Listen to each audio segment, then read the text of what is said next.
Hey everyone, welcome back to another new blog. আজকে আমি তোমাদের সাথে শেয়ার করব আমার ছোট্ট বেবিকে নিয়ে কিভাবে সবার দিন কাটছে। সত্যি কখন যে দিন হয় আর কখন যে রাত হয় মাঝে মাঝে বুঝেই উঠতে পারি না।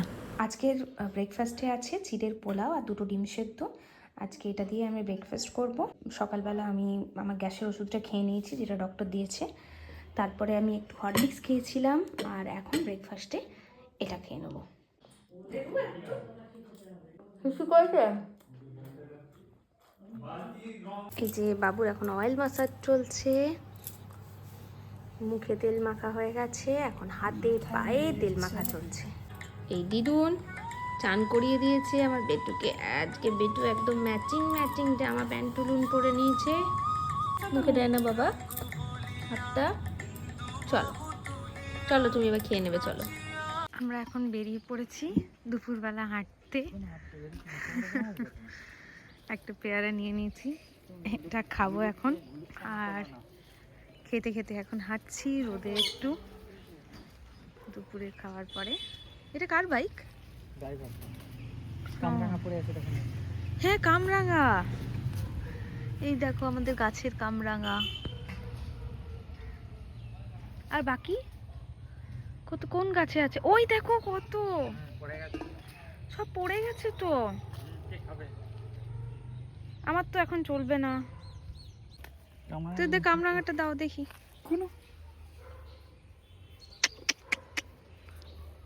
কামরাঙার টক হবে কালকে, তো ওই পেয়ারাটা এখন খাবো। দারুণ মিষ্টি।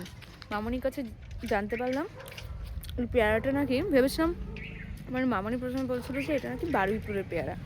তো পরে যে কাকু আমাদের ফল দিয়ে যায় তাদের কাছে জানা গেল যে এটা হচ্ছে থাইল্যান্ডের পেয়ারা। দারুণ টেস্টি, ভেতরটা পুরো একদম লাল আর বাইরেটা একদম পুরো মানে কি বলবো ভীষণ ডাসা পেয়ারাগুলো। ওটাই এখন খাচ্ছি। এই আমাদের কর্মকার বাড়ি, আর এই পাশে একটা নতুন বাড়ি হয়েছে।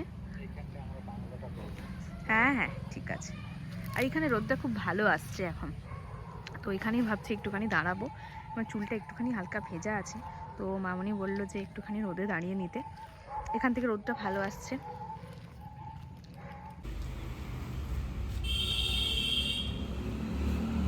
এখন আমরা যাচ্ছি এদিকের বাগানটা দেখতে। মামনি বেশ কতগুলো আকাশমণি গাছ লাগিয়েছে।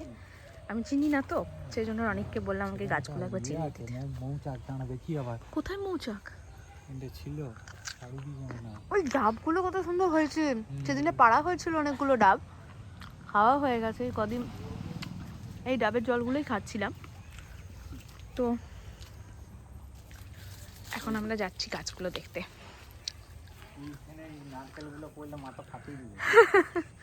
সেই বটে, সত্যি মাথায় একটা নারকেল পড়লে। কালকে তো মা তুলে নিয়ে গেছিল। ধনে পাতা এগুলো, ঠিক ঠিক। কোনটা আকাশমণি?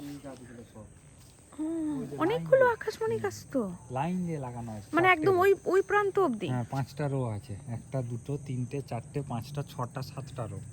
শুধু এগুলো আকাশমণি? আকাশমণি এগুলো সব। আর বর্ষাকালে যখন ইয়ে হবে ঝোপ হয়ে যাবে তো। ঝোপগুলো কাটতে হবে। পুরো এখন যতদূর দেখা যাচ্ছে 5টা রো মিলিয়ে এখানে এরকম গাছ লাগানো আছে। আমি আর বেশি ভেতর দিকে যাচ্ছি না। আর এই রয়েছে আমাদের পুকুরটা, আগের দিনই তোমাদের দেখিয়েছি। এখানে বাবুর সব কাঁচা জামা কাপড়গুলো রয়েছে, এবারে এগুলোকে একটু একটু করে গোছানো হচ্ছে। আর আমার বাবু ওখানে ঘুমোচ্ছে, মা রয়েছে ওকে দেখছে, মামুনি রয়েছে রান্নাঘরে গেল একটু। আর এখানে মা এখন লক্ষ্মী লাভ দেখছে, লাখ টাকার লক্ষ্মী লাভ। এই বাবুর বাবা চলে এসছে এত হাতে মিষ্টি নিয়ে। ক্লাবে দেয়া হবে। ও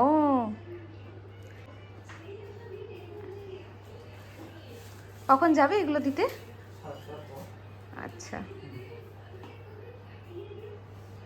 মামনি কি কি করবো তো দেড় মাস পর এখানে সাইডে উচকে দেয়। পুরি মুখটা পুরি খাবে। হয়েই জঙ্গল ছিল। হ্যাঁ কি হয়েছে? ওকে জল চলিলে গো। কি হয়েছে? দিদুনের আদর, ঠাম্মির আদর, বাবার আদর, দাদুর আদর, সবার আদর খাওয়া হয়ে গেল। তারপর থালা দিন মা আছে আজকে হাতগুলো খুব নাড়ছে। থালালা খেলা করবে, খেলা করবে।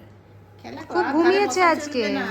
2 মাস পর দেখবেন এই গোটা বাবা বিছানায় রে, উপরে একদম বেড়াবে। রাখা চলবে। এইদিকে মাথা করে শোয়াবে, ওইদিকে মাথা বাবা চলে রে, একদিন ঘুম থেকে উঠে দেখছি অনেক ঝুলছে মশারিটায়, ভাগ্যিস পড়ে যায় না। নিয়ে তোর বাবা বললো একদম গোটা মশারির ধারে ধারে বাঁশ বালিশ দিয়ে দাও। এই ঘরটা আমি কোথায় গেল, দেখছি মশারির ধারে ঝুলছি। কি গো এটা না? বাবা রে, কত হাঁ পাচ্ছে গো।